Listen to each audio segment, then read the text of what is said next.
पिछले 9 साल में शायद पहली बार ऐसा हुआ है कि दोपहर के 12 नहीं बजे, उससे पहले बीजेपी के 12 बज गए और बीजेपी के मुख्यमंत्री ने हार स्वीकार कर ली है।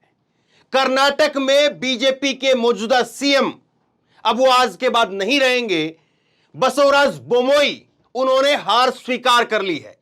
मैं आपको दिखाऊंगा उनका बयान क्या आया है। उन्होंने हार मान ली है, समीक्षा की बात कर रहे हैं, कह रहे हैं कि गलतियां क्या हुई हम देखेंगे। लेकिन सबसे पहले आप इलेक्शन कमीशन की जो वेबसाइट है उसके ऊपर का आंकड़ा आप देखिए, क्या कहता है ये आंकड़ा देखिए जरा।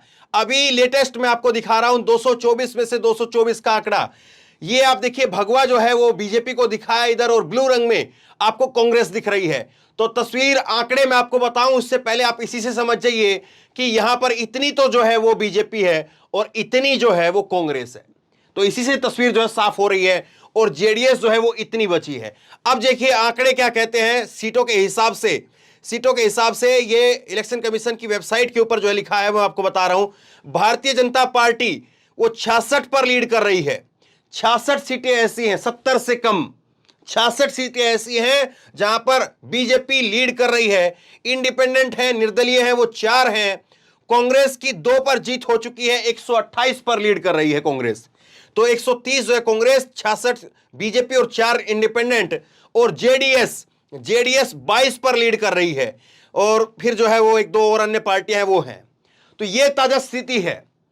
130 सीटों के साथ में 130 सीटों के साथ में कांग्रेस सबसे बड़ी पार्टी और बहुमत से भी 18 सीटें और ऊपर चल रही है। तो यह ताजा स्थिति है। अब मैं आपको बगैर देरी के मैं आपको दिखाता हूं कि क्या कुछ जो है वो बसवराज बोमोई ने कहा है और बसवराज बोमोई का जो डर है वो क्यों है। ये आप देखिए बसवराज बोमोई ने क्या कहा है, सुनिए। बसवराज बोमोई जो है वो कर्नाटक के सीएम है और उन्होंने कर्नाटक के सीएम रुझानों के ऊपर बोले सीएम बसवराज बोमोई, और कह रहे कि हम देखेंगे कहां पर चूक हुई है। इस बात को बसवराज बोमोई ने 12 बजे का यह बयान है, मीडिया के सामने आए, मीडिया के सामने आकर के बयान दिया है और मीडिया के सामने आकर के कहा है कि हम देखेंगे कहां पर चूक हुई है, आगे के चुनाव में अच्छा करने की कोशिश है। यह तस्वीर बिल्कुल साफ हो गई है। बसवराज बोमोई ने हार मान ली है, हम नतीजों का विश्लेषण करेंगे। यह आधिकारिक तौर पर बीजेपी के सीएम उन्होंने 12 बजे से पहले हार मान ली है। अब इससे ज्यादा और क्या कहें, इससे ज्यादा जो है वो बीजेपी के लिए यहां पर स्थिति क्या होगी। देखिए सुबह सुबह 9 बजे 9:30 बजे जब तस्वीर निकल करके साफ हो रही थी और किस तरह से जो है कांग्रेस पार्टी वो 100-125 सीटों पर आगे चल रही थी और अभी भी वही स्थिति बरकरार है। 130 सीटों के ऊपर इलेक्शन कमीशन की साइट मैंने आपको दिखाई है, वहां पर कांग्रेस आगे है। लगातार कांग्रेस अपनी बढ़त को बनाए हुए है। बीजेपी 70-80 के हेरफेर में फंसी हुई है। बीजेपी ने सुबह से 100 का आंकड़ा पार नहीं किया है और 12 बजे से पहले 12 बज गए हैं और 12 बजे से पहले जो है वो खुद कह रहे हैं कि हम नतीजों का विश्लेषण करेंगे। ये आधिकारिक रूप से जो है वो ऐलान हो गया है। और आज की अभी की तस्वीर मैं आपको दिखाता हूं। आज की जो है वो अभी की तस्वीर देखिएगा और इससे बहुत कुछ जो है वो साफ होता है। एक आप और देखिए, न्यूज़ 24 पर भी जो है यही बयान चला है और न्यूज़ 24 ने भी जो इसको लिखा है कि हम हार की समीक्षा करेंगे, नई रणनीति बनाएंगे। बीजेपी के नेता और कर्नाटक सीएम बसवराज बोमोई का बयान, हम हार की समीक्षा करेंगे। तो ये आधिकारिक तौर पर जो है वो बीजेपी ने कर्नाटक के अंदर अपनी हार को स्वीकार कर लिया है। ये बीजेपी की स्थिति है। अब मैं आपको देखिए ये अभी जब वो बाहर आए उससे पहले ये अंदर की तस्वीर आप देखिए।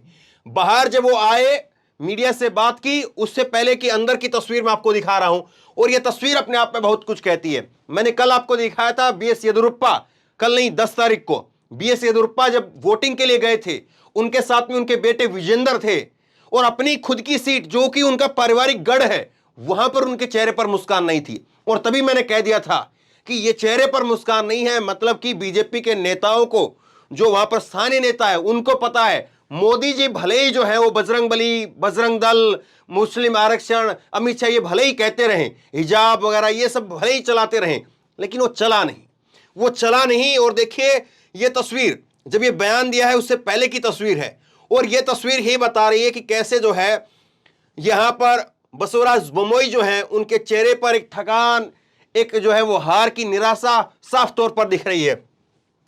ये तस्वीर आप देखिए, अंदर गए वो बैठ करके जो सीटें जो कम मार्जिन से आगे पीछे चल रही हैं उनके ऊपर जो है वो वहां पर अंदर जाकर के जांच पड़ताल की, पूछताछ की कि कौन कौन सी सीटें हैं जिन पर 1500 का अंतर है, और फिर बाहर आकर के उन्होंने ये बयान दिया है। ऐसा नहीं कि चलते चलते जो है बयान दे दिया, उनके बयान को तोड़ मरोड़ करके दिखाया जा रहा है। बीजेपी ने आधिकारिक तौर पर जो है इस बात को स्वीकार कर लिया है। दूसरी बात मैं आपको बताता हूं बसवराज बोम्मई के बारे में। एसआर बोम्मई के बेटे हैं, ये बड़े नेता हैं। एसआर बोम्मई इनके पिता बड़े नेता थे, लेकिन बसवराज बोम्मई कभी उस तरह से जो है जमीनी लेवल के नेता नहीं रहे। कभी ऐसे नेता नहीं रहे जो लोगों के ऊपर पकड़ बना करके रखें, करिश्माई नेता हो या लोगों को इकट्ठा कर सके, लोगों को अपनी तरफ खींच सके, उस तरह के नेता बसवराज बोम्मई नहीं रहे। बसवराज बोम्मई जो है वो लिंगायत से आते हैं, और येदियुरप्पा को हटाया गया था। येदियुरप्पा लिंगायत समुदाय से आते हैं, उनको हटा करके किसी लिंगायत समुदाय से आने वाले व्यक्ति को ही बैठाना था। और दूसरी बात यह दिल्ली की पसंद थी। बसवराज बोम्मई को जो बैठाया गया, कर्नाटक के जो स्थानीय नेता बीजेपी के हैं उनकी पसंद भी नहीं थे। एक जो है ऐसे चेहरा नहीं है, एक ऐसा नेता नहीं है जो भीड़ खींच सके। इनके पिता बड़े नेता थे, लेकिन ये उतने बड़े नेता नहीं। और फिर परिवारवाद की बात बीजेपी करती है। तो देखिए, सीएम जो है ये इस वक्त में थे, लेकिन दिल्ली की पसंद थे, मोदी अमित शाह की पसंद थे, और लिंगायत समुदाय से आते। लिंगायत आपको मैं कई बार बता चुका हूं, 17-18% लिंगायत है। बीजेपी का कोर वोटर है लिंगायत। तो लिंगायत को हटा करके लिंगायत को बनाना था, इसीलिए बसवराज बोम्मई जो है उस तस्वीर में फिट बैठ गए। और बसवराज बोम्मई को आज आप देख रहे हैं सीएम के तौर पर, लेकिन अब ये इस्तीफा देंगे, अपने आप से शाम को इस्तीफा दे देंगे, या फिर क्या कुछ होता है वो भी मैं आपको बताऊंगा। लेकिन आधिकारिक तौर पर जो है इन्होंने हार स्वीकार कर ली है। अपने आप में बहुत बड़ी तस्वीर है। और चलते चलते मैं आपको आखिरी में फिर से जो है वो इलेक्शन कमीशन की जो वेबसाइट है उसके आंकड़े में आपको बता देता हूं। 130 पर जो है वो कांग्रेस आगे है, और बीजेपी जो है वो 66 पर, 70 से कम बीजेपी चल रही है। तो ये तस्वीर है। और जिस तरह से भी जो भी हालात, जो भी स्थिति पैदा हो रही है, तुरंत आप तक खबर अपडेट पहुंचाता रहूंगा।